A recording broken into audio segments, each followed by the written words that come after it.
சென்னையில் ஆபரண தங்கத்தின் விலை சவரனுக்கு 640 ரூபாய் குறைந்து 1,04,160 ரூபாய்க்கு விற்பனை செய்யப்படுகிறது. 1 கிராம் தங்கம் 80 ரூபாய் விலை குறைந்து 13,020 ரூபாய்க்கு விற்பனையாகிறது. இதேபோல 1 கிலோ வெள்ளி 4,000 ரூபாய் விலை குறைந்து 2,81,000 ரூபாய்க்கும், 1 கிராம் வெள்ளி 4 ரூபாய் விலை குறைந்து 281 ரூபாய்க்கும் விற்பனையாகிறது.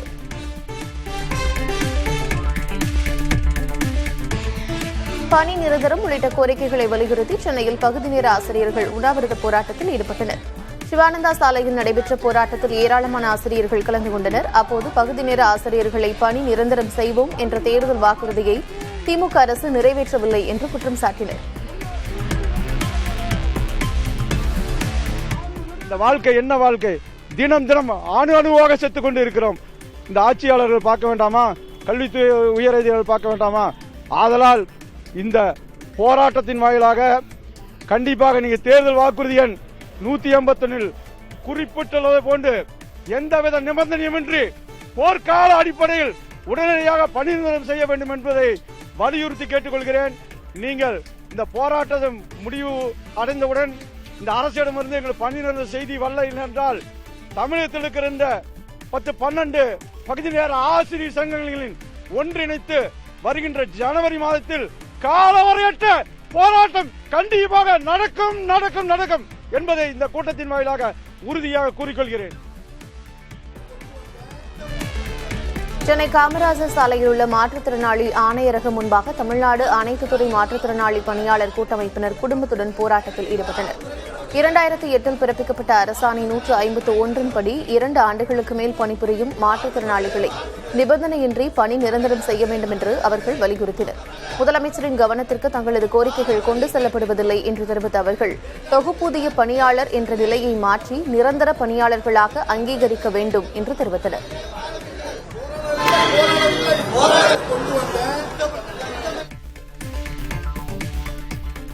பாஜகவுக்கு நிச்சயமாக தமிழ்நாட்டில் இடமில்லை என்று திமுக துணை பொதுச் செயலரும் நாடாளுமன்ற உறுப்பினருமான கனிமொழி தெரிவித்துள்ளார். சென்னை விமான நிலையத்தில் செய்தியாளர்களை சந்தித்த அவரிடம் அதிகாரத்தில் பங்கு காரணமாக திமுக கூட்டணியில் விரிசல் ஏற்படும் என்று நயினார் பேசியது குறித்து கேள்வி எழுப்பப்பட்டது. அதற்கு பதிலளித்த அவர் நயினார் நாகேந்திரன் கனவு காண்பதாகவும் அவரது ஆசைகளுக்கெல்லாம் தான் பதில் சொல்ல முடியாது என்றும் கனிமொழி தெரிவித்தார்.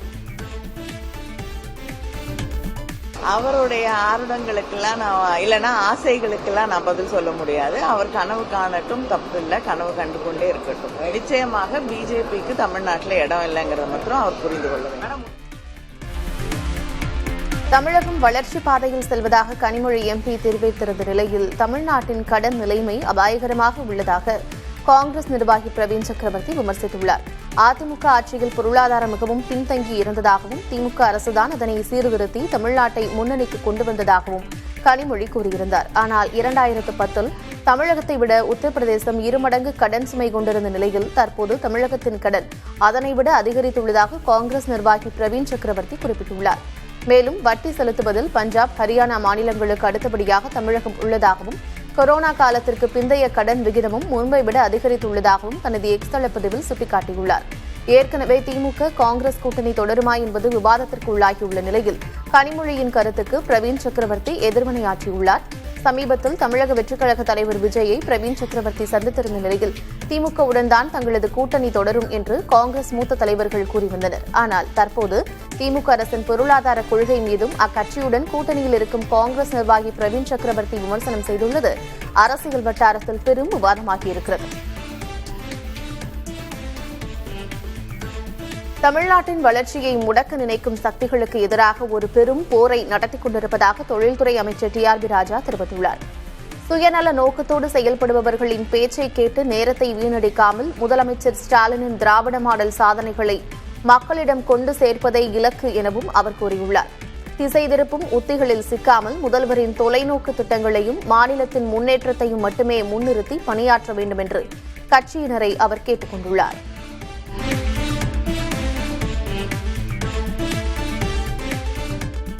உத்தரப்பிரதேசத்தோடு தமிழ்நாட்டை ஒப்பிடுவது முறையற்றது என்று காங்கிரஸ் MP ஜோதிமணி தெரிவித்துள்ளார். கல்வி, சுகாதாரம் மற்றும் சமூக ரீதியில் தமிழ்நாடு முன்னணியில் இருப்பதை சுட்டிக்காட்டிய அவர் கடனை மட்டும் பார்க்காமல் மாநிலத்தின் நீண்டகால வளர்ச்சியையும் கணக்கில் கொள்ள வேண்டும் என்று பதிவிட்டுள்ளார்.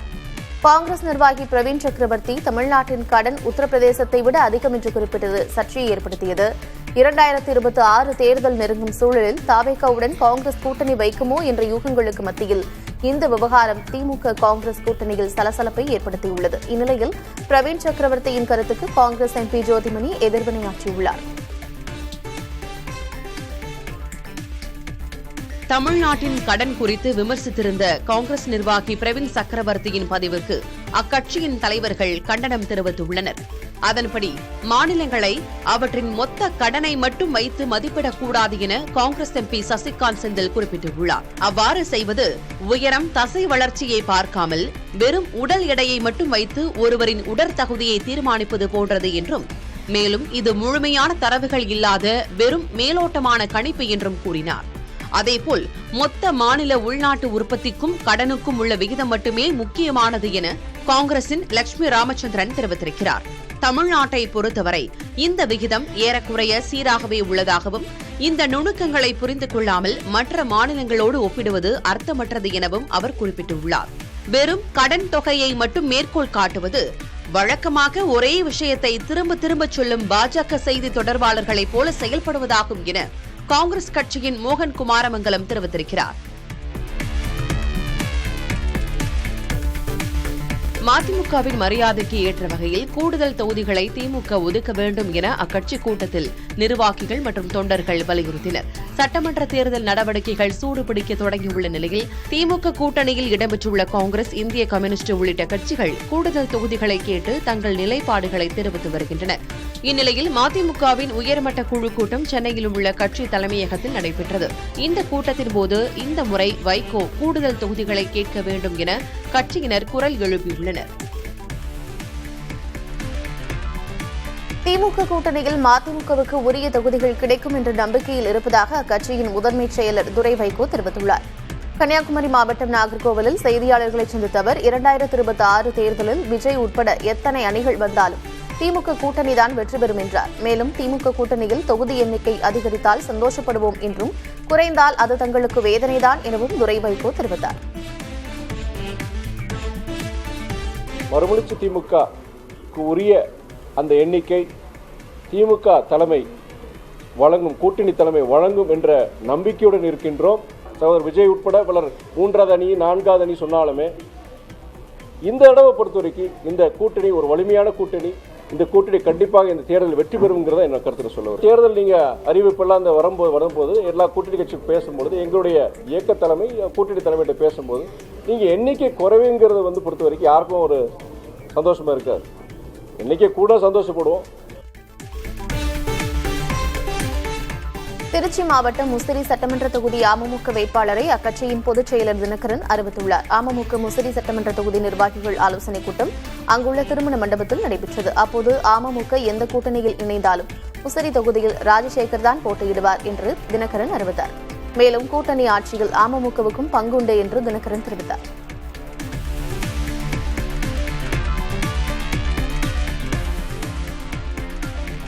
தாவேக கூட்டணியில் இணைவது குறித்து காங்கிரஸ் நிர்வாகிகள் பேசுவது தங்களது கவனத்திற்கு வரவில்லை என்று அக்கட்சியின் நிர்வாகக்குழு ஒருங்கிணைப்பாளர் செங்கோட்டையன் தெரிவித்துள்ளார்.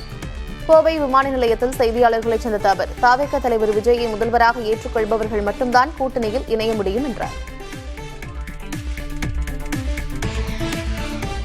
காங்கிரஸ் கட்சியுடைய நிர்வாகிகள் பல இடங்களில் இந்த கருத்துக்கள் பரிமாறப்பட்டு வருகிறது. இதுவரையிலும் அந்த கருத்துக்களை பொறுத்தவரையிலும் என்னை போன்றவுடைய கவனத்திற்கு கொண்டு வரப்படவில்லை. இவரை முதலமைச்சராக ஏற்றுக்கொள்கின்றவர் மட்டும்தான் நம்முடைய கூட்டணி இணைய முடியும். காங்கிரஸ் ஒரு சித்தாந்தம், அதற்கு என்றும் அழிவில்லை என அகில இந்திய காங்கிரஸ் தலைவர் மல்லிகார்ஜுன கார்கே கூறியுள்ளார். காங்கிரஸ் கட்சியின் 140வது நிறுவன தின விழாவில் கார்கே, சோனியா காந்தி, மக்களவை எதிர்க்கட்சித் தலைவர் ராகுல் காந்தி ஆகியோர் பங்கேற்றனர். காங்கிரஸ் என்பது இந்தியாவின் ஆன்மாவோடும் பன்முகத்தன்மையோடும் பிணைக்கப்பட்ட ஒரு சித்தாந்தம் என்று கார்கே குறிப்பிட்டார். இச்சித்தாந்தத்தை யாராலும் அழிக்க முடியாது என்றும், அதிகார பலத்தால் காங்கிரஸை வீழ்த்த நினைப்பவர்கள் தோல்வி அடைவார்கள் என்றும் அவர் கூறினார். காங்கிரஸ் என்பது வெறும் அரசியல் கட்சி மட்டுமல்ல, அது இந்திய ஆன்மாவின் குரல் என்றும் ஒடுக்கப்பட்டோர் மற்றும் உழைக்கும் மக்கள் ஒவ்வொருவருடனும் காங்கிரஸ் என்றும் துணை நிற்கிறது என ராகுல் காந்தி தனது எக்ஸ் தள வாழ்த்துச் செய்தியில் குறிப்பிட்டுள்ளார். இந்தியாவிற்கு சுதந்திரத்தை பெற்றுத்தந்து அரசியலமைப்பின் அடித்தளத்தை அமைத்து ஜனநாயகம், மதச்சார்பின்மை, சமூக நீதி மற்றும் சமத்துவம் ஆகிய விழுமியங்களை வலுப்படுத்திய காங்கிரசின் வரலாற்று சிறப்புமிக்க மரபை வணங்குவதாக ராகுல் காந்தி கூறினார். சிவகங்கை மாவட்டம் கீழடியில் 11ஆம் கட்ட அகழாய்வு நடத்த மத்திய அரசு அனுமதி வழங்கியிருக்கிறது. கீழடியில் 2014 முதல் வைகை நதிக்கரை நாகரிகம் குறித்த அகழாய்வு பணிகள் நடைபெற்று வருகின்றன. 10ஆம் கட்ட அகழாய்வு பணி தாமதமாக தொடங்கியதால் 2025 மார்ச் வரை நீட்டிக்கப்பட்டது. திறந்தவெளி அருங்காட்சியக பணிகளும் நடந்ததால் 2025 அகழாய்வு பணிகள் நடைபெறவில்லை. இந்நிலையில் 10ஆம் கட்ட அகழாய்வு பணிகள் குறித்த அறிக்கையை மத்திய அரசிடம் தமிழக தொல்லியல் துறை சமர்ப்பித்தது. இதனையடுத்து 11ஆம் கட்ட அகழாய்விற்கு மத்திய அரசு அனுமதி அளித்திருக்கிறது. அடுத்த மாதம் திறந்தவெளி அருங்காட்சியகம் திறக்கப்பட்ட பின் 11ஆம் கட்ட அகழாய்வு பணிகள் தொடங்க உள்ளன. என்னை சாதியுடன் அடையாளப்படுத்தாதீர்கள், நான் அறத்தின் பக்கம் நிற்பவன், சாதியின் பக்கம் ஒருபோதும் நிற்க மாட்டேன் என்று இயக்குநர் மாரி செல்வராஜ் தெரிவித்துள்ளார். நான் அரசியலுக்கு வந்தாலும் சாதிக்கு எதிராகத்தான் செயல்படுவேனே ஒழிய சாதியோடு ஐக்கியப்படுத்திக் கொள்ள மாட்டேன் என்று குறிப்பிட்டுள்ளார். நான் அறத்தின் பக்கம் தான் நிற்பன ஒழிச்சு சாதியின் பக்கம் ஒரு நாள் இருக்க மாட்டேன். நீ என்ன பேச வேணாலும் எனக்கு பேசு, நீ என்ன வேணாலும் எனக்கு எதிர்ப்பாரு, நான் ஒரு நாள் சாவு கடைசி நொடி வரைக்கும் நான் அது பக்கம் போகவே மாட்டேன். அதனால ஒருபோதும் சொல்றேன், திருப்பி சொல்றேன், என்னைய எதையாவது சொல்லி வலுக்கடிச்சிடலாம், என்னை கேள்விக்குள்ளாக்கிடலாம், என்னை திசை திருப்பிடலாம், என்னை பக்கம் இழுத்துடலாம், எதையும் யோசிக்காது. நான் முழுக்க வாழ் கடைசி நொடி வரைக்கும் என் கலையின் வழியாக ஒருவேளை நான் அரசியலுக்கு வந்தால், ஒருவேளை நான் அரசியலில் ஈடுபட்டால், ஒருவேளை நான் இயக்க தொடங்கினால் அப்பவும் கூட சாதி சமூகத்துக்கு எதிராக தான் சேர்த்து ஒழிஞ்சு என்னோட சாதியை எனக்கு ஒரு சமூகம் இருக்கிறது, எனக்கு ஒரு சமூக மதிப்பு இருக்கிறது, எனக்கு ஒரு சமூகம் இருக்கிறது, அந்த சமூகத்துக்கு ஒரு பெரும் மதிப்பு இருக்கிறது, அதை காட்ட வேண்டியது, அதை நிரூபிக்க வேண்டியது என்னோட கடமையாக இருந்தால் கூட இந்த மாணவ சமூகத்தின் மீது பேரன்பை நிலைநாட்டுவது அப்படிங்கிறது தான் எனக்கு முக்கியமானது. தமிழக பாஜக மூத்த தலைவர் தமிழிசை சவுந்தரராஜனுடன் எடுத்த புகைப்படத்துடன் வெல்லும் தமிழ் பெண்கள் என திமுக எம்பி கனிமொழி பதிவிட்டுள்ளார். திருப்பூரில் இன்று மாலை நடைபெறவுள்ள திமுகவின் மேற்கு மண்டல மகளிரணி மாநாட்டில் பங்கேற்பதற்காக கனிமொழி, தமிழச்சி தங்கபாண்டியன் உள்ளிட்டோர் சென்னையிலிருந்து கோவைக்கு விமானத்தில் சென்றனர். அதே விமானத்தில் பாஜக மூத்த தலைவர் தமிழிசை சவுந்தரராஜனும் பயணித்தார். அப்போது அவருடன் எடுத்த புகைப்படத்தை தனது எக்ஸ் பக்கத்தில் பகிர்ந்துள்ள கனிமொழி, வெல்லும் தமிழ் பெண்கள் என குறிப்பிட்டிருப்பது பரவலாக கவனம் பெற்றுள்ளது. திருப்பூரில் நடைபெறவுள்ள திமுக மேற்கு மண்டல மகளிர் அணி மாநாட்டில் பங்கேற்றவர்களுக்கான பிரம்மாண்டமான முறையில் உணவு தயாரிக்கப்பட்டது. சுமார் 1500 சமையல் கலைஞர்கள் சமையல் பணிகளில் ஈடுபட்டனர். 22,500 கிலோ கோழிக்கறியை கொண்டு பிரியாணி மற்றும் கிரேவி தயாரிக்கப்பட்டது. தயார் செய்யப்பட்ட உணவுகள் பொட்டலங்களாக கட்டப்பட்டு மாநாட்டு திடலுக்கு அனுப்பி வைக்கப்பட்டன. சுமார் 2000த்திற்கும் மேற்பட்ட பணியாளர்கள் பிரியாணி பொட்டலங்களை விநியோகித்தனர்.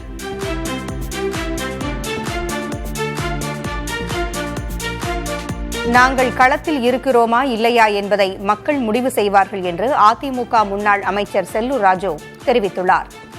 மதுரையில் செய்தியாளர்களை சந்தித்த அவர், களத்தில் இல்லாதவர்களை பற்றி தாங்கள் கவலைப்படுவதில்லை என்று தாவேகா தலைவர் விஜய் பேசியதற்கு பதிலளித்தார். அப்போது பரப்புரைக்கு நயன்தாரா, வடிவேலு ஆகியோர் வந்தால் கூட கூட்டம் கூடத்தான் செய்யும் என்றார். விஜய் நடிகர் என்பதால் கூடுதலாக ரசிகர்கள் வந்திருக்கலாம் என்றும் குறிப்பிட்டார். நாங்கள் களத்தில் இருக்கோமா இல்லையான்றத மக்கள் தான் எஜமானர்கள், மக்கள் தீர்மானிக்க போகிறார்கள். வர்ற தேர்தலில் எழுதி வச்சுக்கோங்க. இங்கே இருக்கிற அதிகாரிகளுக்கு நான் சொல்கிறேன், 2026 தேர்தல் அண்ணா திராவிட முன்னேற்ற கழக தலைமையிலான கூட்டணி தான் மாபெரும் வெற்றி பெறும். ஆனால் எடப்பாடியார் தான் முதலமைச்சர். யார் சொல்லுவார்? நேற்று வந்த இவர் விஜய்க்கெல்லாம் நான் பதில் சொல்ல வேண்டிய அவசியம் இல்லை. அவரை கூட்டம் கூடுதுன்றக்காக இவரை காட்டிலும் நம்ம வடிவேலை கூட்டிட்டு போய் கூட்டம் நடத்துங்க. என்ன கூட்டம்? நயன்தாரா கூட்டிட்டு போங்க. நயன்தாரா கூட்டிட்டு போய் நாளைக்கு புரபகண்டா பண்ண சொல்லுங்க. கூட்டம் கூடத்தான் செய்யும், எல்லாரும் பார்க்கத்தான் செய்வாங்க. நடிகர் என்ன கூட்டம் கூடும்? நடிகருக்கு இன்னைக்கு அவங்களுக்கு ரசிகர் இருப்பாங்க, இவருக்குன்னா கூடுதலான ரசிகர் இருக்கலாம். நேற்று கூட அவருக்கு சூசமா சொல்லிட்டார மலேசியாவில், நான் சினிமாவில் தொடரணுமா தொடர வேண்டாமா அப்படின்னு அவரே கேட்கிறாரு. மக்கள் எல்லாம் நீங்க இருக்கணும்னு சொல்றமா, அவங்க ரசிகர் எல்லாம் சொல்றாங்க, மக்கள் கூட இல்ல ரசிகர் தான். சரி பார்ப்போம், ஏன் முழுமையா நான் சொல்லிட்டா அது விட தெரிஞ்சிடும். எப்பவுமே சஸ்பென்ஸ் வைக்கணும், என்னன்னா அப்படிதான் சஸ்பென்ஸ் வைக்கணும்னு தான் சொல்றாரு.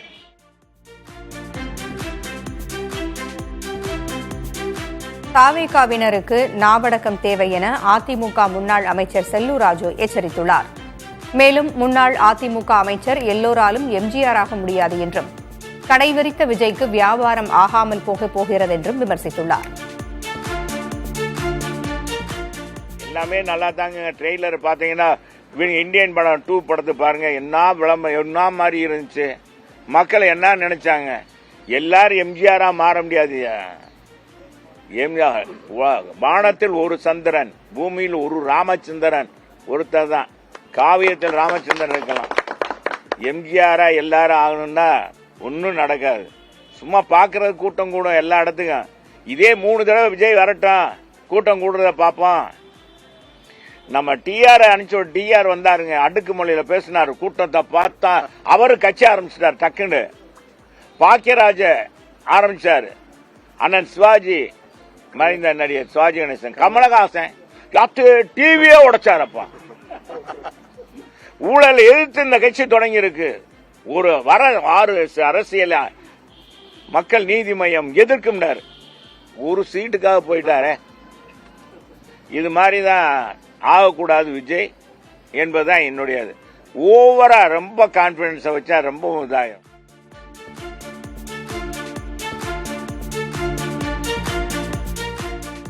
தாங்கள் எல்லாம் நேர்முக சங்கிகள் எனவும், திருமாவளவன் உள்ளிட்டோர் மறைமுக சங்கிகள் எனவும் பாஜக மூத்த தலைவர் தமிழிசை சவுந்தரராஜன் விமர்சித்துள்ளார். கோவை விமான நிலையத்தில் செய்தியாளர்களை சந்தித்த அவர், வலதுசாரிகள் எல்லா இடங்களில் விரிவடைந்து கொண்டிருப்பதாகவும் கூறினார். திருமாவளவனுக்கு சீமான் சங்கி, விஜய் சங்கி, நாங்கெல்லாம் நேர்முக சங்கி, அவங்களாம் மறைமுக சங்கிகள். ஆக அப்ப எங்க பார்த்தாலும் சங்கிகள் தான். ஆனால் நீங்க கவலைப்படாதுங்க, வலதுசாரிகள் எல்லா இடங்களிலும் விரிவடைந்து கொண்டிருக்கிறார்கள். இடதுசாரிகளுக்கு என்ன வேலை இல்லை அப்படின்றதான் திருமாவளவன் அவர்கள் புரிந்து கொள்ள வேண்டும். என்னமோ 2-3 நாளா எதை எடுத்தாலும் சங்கி சங்கி சங்கின்னு சொல்லிட்டு இருக்காரு. சங்கிகள் தங்கிவிட போகிறார்கள், நீங்கள் கவலைப்பட வேணாம் தான் எனது கருத்து. கூட்டணிக்குள் குழப்பத்தை ஏற்படுத்த காங்கிரஸ் நிர்வாகி பிரவீன் சக்கரவர்த்தி முயற்சிப்பதாக அக்கட்சியின் மாநில தலைவர் செல்வ பெருந்தகை குற்றஞ்சாட்டியுள்ளார். அண்மையில் தாவேகா தலைவர் விஜயை புகழ்ந்ததோடு அவரை நேரில் சந்தித்து பேசியிருந்த காங்கிரஸ் நிர்வாகி பிரவீன் சக்கரவர்த்தி தமிழகத்தின் கடன் சுமை குறித்து தற்போது விமர்சித்துள்ளார். திமுக காங்கிரஸ் இடையே தேர்தல் தொடர்பான கூட்டணி பேச்சுவார்த்தை நடைபெற்று வரும் நிலையில் பிரவீன் சக்கரவர்த்தியின் செயல்பாடு அரசியல் வட்டாரத்தில் பரபரப்பை ஏற்படுத்தியுள்ளது. இது தொடர்பான செய்தியாளர்களின் கேள்விக்கு பதிலளித்துள்ள காங்கிரஸ் மாநில தலைவர் செல்வ பெருந்தகை பிரவீன் சக்கரவர்த்தி மீது குற்றஞ்சாட்டியுள்ளார்.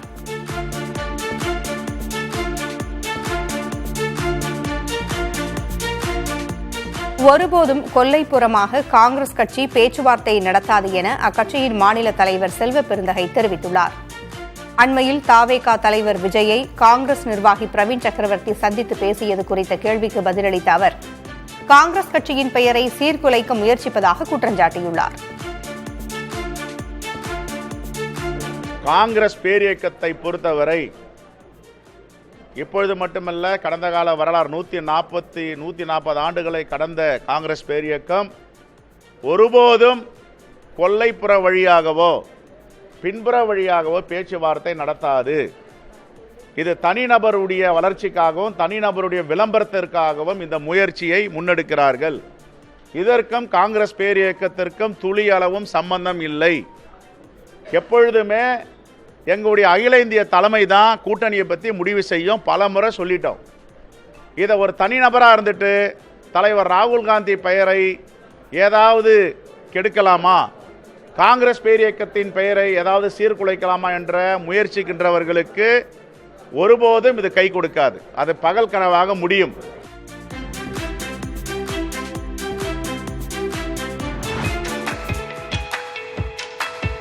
சென்னை IIT பேராசிரியர் மோகன் சங்கர் சிவபிரகாசத்திற்கு நாட்டின் உயரிய அறிவியல் தொழில்நுட்ப விருது அறிவிக்கப்பட்டுள்ளது.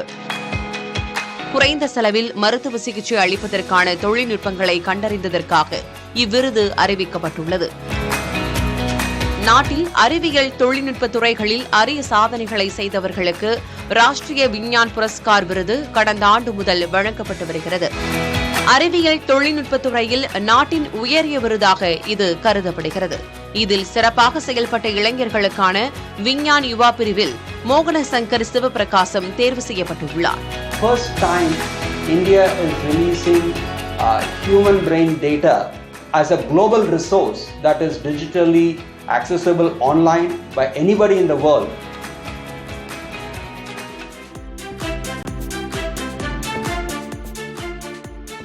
சம வேலைக்கு சம ஊதியம் வழங்கக் கோரி சென்னையில் 4வது நாளாக போராடிய இடைநிலை பதிவு மூப்பு ஆசிரியர் இயக்கத்தினர் கைது செய்யப்பட்டனர்.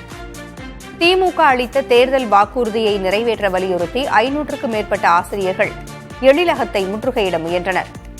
காவல்துறையினர் அவர்களை தடுத்து நிறுத்தியதால் சாலையில் அமர்ந்து தர்ணாவில் ஈடுபட்டனர். இதனால் 1 மணி நேரம் போக்குவரத்து பாதிக்கப்பட்ட நிலையில் போராடிய ஆசிரியர்களை காவல்துறையினர் குண்டுக்கட்டாக கைது செய்தனர்.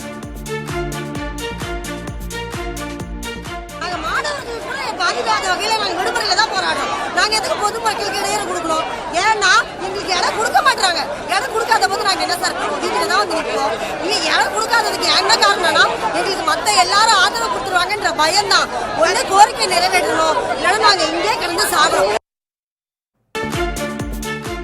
திருத்தணி ரயில் நிலையத்தில் வடமாநில தொழிலாளர் ஒருவரை கஞ்சா போதையில் இருந்த 4 சிறார் அரிவாளால் வெட்டி ரீல்ஸ் எடுத்த சம்பவத்தை பாமக தலைவர் அன்புமணி ராமதாஸ் கண்டித்துள்ளார். தமிழகத்தில் கஞ்சா கலாச்சாரம் பெருகியதற்கு திமுக அரசே முழு பொறுப்பு என்றும் குற்றஞ்சாட்டியுள்ளார். பள்ளி செல்ல வேண்டிய சிறுவர்கள் போதைக்கு அடிமையாகி இத்தகைய கொடூர செயல்களில் ஈடுபடுவது மாநிலத்தின் பாதுகாப்பற்ற சூழலை காட்டுவதாகவும் போதைப் பொருட்களை கட்டுப்படுத்த தவறிய திமுக அரசுக்கு மக்கள் தக்க பாடம் புகட்டுவார்கள் என்றும் அன்புமணி தெரிவித்துள்ளார்.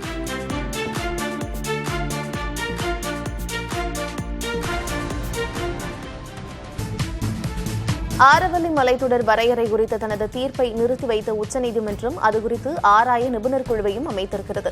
மேலும் இந்த விவகாரத்தில் மத்திய அரசு பதிலளிக்க உத்தரவிட்டு வழக்கு விசாரணையை வரும் 21ஆம் தேதிக்கு நீதிபதிகள் தள்ளி வைத்தனர். ஆரவல்லி மலைத்தொடர் குறித்த வரையறையை மத்திய அரசு மாற்றி அமைத்திருந்த நிலையில் இதனை ஏற்பதாக உச்சநீதிமன்றம் கடந்த மாதம் 20ஆம் தேதி கூறியிருந்தது.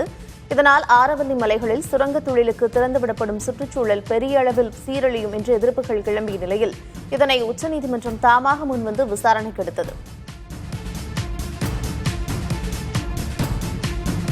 ஆரவல்லி மலைத்தொடர் குறித்து உச்சநீதிமன்றத்தின் உத்தரவை வரவேற்பதாக மத்திய சுற்றுச்சூழல் துறை அமைச்சர் பூபேந்திர யாதவ் தெரிவித்துள்ளார். ஆரவல்லி மலைத்தொடர் குறித்து கவலை தரும் அம்சங்கள் முந்தைய தீர்ப்பில் இருந்ததாகவும் அதனை நிறுத்தி வைப்பது வரவேற்கத்தக்க முடிவு என்றும் அமைச்சர் கூறியுள்ளார். இதிலுள்ள பிரச்சினைகளை நிபுணர் குழு ஆராயும் என்று நீதிபதிகள் கூறியுள்ளதாகவும் இதற்கு அரசு அனைத்து ஒத்துழைப்புகளையும் வழங்கும் என்றும் அமைச்சர் கூறியுள்ளார். ஆரவல்லி மலைத்தொடர்களில் சுரங்கப் பணிகளுக்கான தடை தொடரும் என்றும் அமைச்சர் பூபேந்திர யாதவ் தெரிவித்தார்.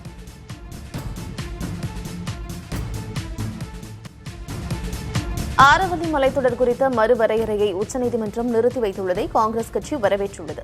சுரங்கத் தொழில் மற்றும் ரியல் எஸ்டேட் நிறுவனங்களுக்கு சாதகமாக 100 மீட்டருக்கும் குறைவான மலைப்பகுதிகளை பட்டியலில் இருந்து நீக்க முயன்ற மோடி அரசின் சூழ்ச்சி முறியடிக்கப்பட்டுள்ளதாக காங்கிரஸ் கட்சித் தலைவர் ஜெயராம் ரமேஷ் தெரிவித்திருக்கிறார். மத்திய அரசின் வாதங்களை நீதிமன்றம் நிராகரித்துள்ளதால் மத்திய சுற்றுச்சூழல் துறை அமைச்சர் உடனடியாக பதவி விலக வேண்டும் என்றும் அவர் வலியுறுத்தியுள்ளார். இந்த உத்தரவு சுற்றுச்சூழல் பாதுகாப்புக்கு கிடைத்த வெற்றி என்று காங்கிரஸ் தெரிவித்துள்ளது. உன்னாவ் பாலியல் வழக்கில் பாஜக முன்னாள் எம்எல்ஏ குல்தீப் செங்கருக்கு டெல்லி உயர்நீதிமன்றம் வழங்கிய புனையை உச்சநீதிமன்றம் நிறுத்தி வைத்துள்ளது. இந்த விவகாரத்தில் சிபிஐ தொடர்ந்த மனு மீது பதில் கோரி குல்தீப் செங்கருக்கு நோட்டீஸ் அனுப்பவும் தலைமை நீதிபதி அமர்வு உத்தரவிட்டது. உத்தரப்பிரதேச மாநிலம் உன்னாவில் 2017ஆம் ஆண்டு 17 வயது சிறுமியை அப்போது எம்எல்ஏவாக இருந்த குல்தீப் செங்கர் பாலியல் வன்கொடுமை செய்ததாக குற்றச்சாட்டு எழுந்தது. இது தொடர்பான வழக்கில் குல்தீப் செங்கருக்கு ஆயுள் தண்டனை விதிக்கப்பட்ட நிலையில் அதனை டெல்லி உயர்நீதிமன்றம் நிறுத்தி வைத்ததோடு பிணை வழங்கவும் உத்தரவிட்டிருந்தது. இதற்கு கடும் எதிர்ப்பு எழுந்த நிலையில் டெல்லி உயர்நீதிமன்ற தீர்ப்பை எதிர்த்து உச்சநீதிமன்றத்தில் சிபிஐ மேல்முறையீடு செய்திருந்தது குறிப்பிடத்தக்கது. வங்கதேசத்திலிருந்து சட்டவிரோதமாக ஊடுருவியவர்களை காங்கிரஸ் கட்சி தனது வாக்கு வங்கியாக கருதுவதாக மத்திய உள்துறை அமைச்சர் அமித் ஷா பேசியிருக்கிறார். அசாம் மாநிலம் பொதுர்வா பொதுக்கூட்டத்தில் பேசிய அமித்ஷா, சட்டவிரோத குடியேறிகள் அசாம் மக்களுக்கு கலாச்சாரம், நிலம், அடையாள ரீதியான அச்சுறுத்தலாக இருப்பதாக தெரிவித்தார். அசாம் உட்பட நாட்டின் அனைத்து மாநிலங்களிலும் உள்ள சட்டவிரோத குடியேறிகள் அடையாளம் காணப்பட்டு வருவதாகவும் அமைச்சர் அமித்ஷா தெரிவித்தார். வைணவ துறவி ஸ்ரீமந்த சங்கரதேவா பிறந்த ஊரில் 227 கோடி ரூபாய் மதிப்புள்ள புனர் நிர்மாண திட்டங்களை தொடங்கி வைத்து அமித்ஷா இவ்வாறு பேசியிருக்கிறார்.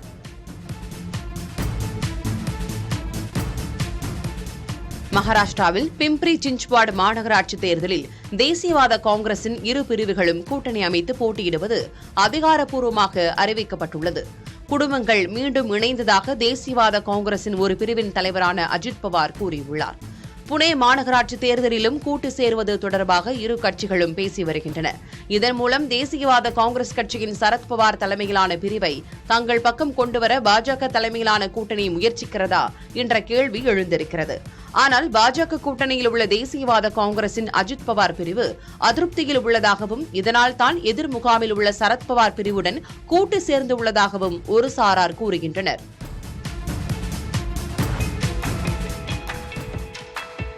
சென்னை ஐஐடி பேராசிரியர் மோகன் சங்கர் சிவபிரகாசத்திற்கு நாட்டின் உயரிய அறிவியல் தொழில்நுட்ப விருது அறிவிக்கப்பட்டுள்ளது.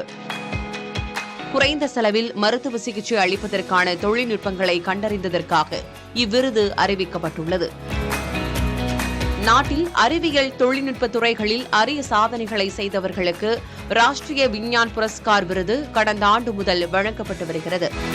அறிவியல் தொழில்நுட்பத் துறையில் நாட்டின் உயரிய விருதாக இது கருதப்படுகிறது.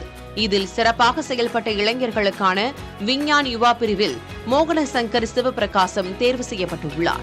First time India is releasing human brain data as a global resource that is digitally accessible online by anybody in the world.